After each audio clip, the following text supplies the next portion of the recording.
கார்த்தியின் channel பார்க்குறவங்களுக்கு அனைவருக்கும் சோமவாரம் வணக்கத்தை தெரிவிக்கிறேன். எங்கள் வீட்டில் 4 பைரவர்கள் இருக்காங்க.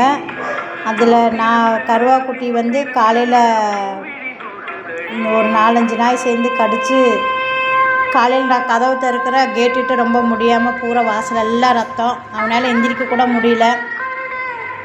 ஒரு ஷாப்லேருந்து பசங்களை வர சொல்லியிருக்கிறேன். சுத்தமாக அவனால் எந்திரிச்சு நடக்கவும் முடியல, நிற்கவும் முடியல. ரொம்ப ப்ளீடிங் நிறைய போயிட்டுருக்குது. இங்கே வண்டி ஓட்டுறக்கு ஆள் இல்லை. அது இல்லாமல் நான் வண்டி ஓட்டினாலும் அவனை பிடிச்சிக்கிறதுக்கு ஆள் வேணும். அதுக்கு வேண்டி இவ்வளோ நேரம் ஆகிப்போச்சு. இங்கே ப்ரைவேட்டுக்கு தான் கூட்டிகிட்டு போகிறோம். சுத்தமாக அவனால் முடியலைங்க. தெருநாய் கடிச்சாலும் கூட சரின்னு சொல்லலாம். இந்த வீட்டில் வளர்த்துறவங்களே வந்து கழட்டி விட்டுட்டு கடித்தாலும் கூட அது அவங்கள விரட்டி விட்றதில்ல. அப்படியே போகும்போதே அப்படியே வேடிக்கை பார்த்துட்டே போகிறது. ஆனால் இவன் இருக்கிறதே ரொம்ப பாவங்க. அப்படியெல்லாம் எந்த இதுக்கும் எங்கள் குட்டி பசங்க எந்த வம்பு துன்புக்கும் போக மாட்டாங்க.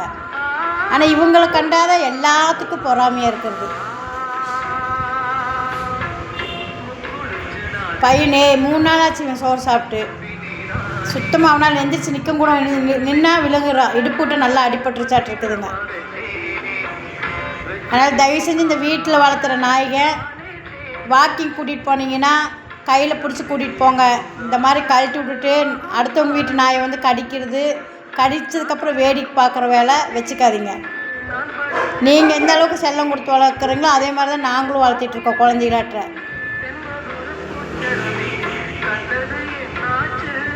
இவன் எங்கள் வீட்டில் கார்த்திக் வந்து ரொம்ப உசுருவேன்.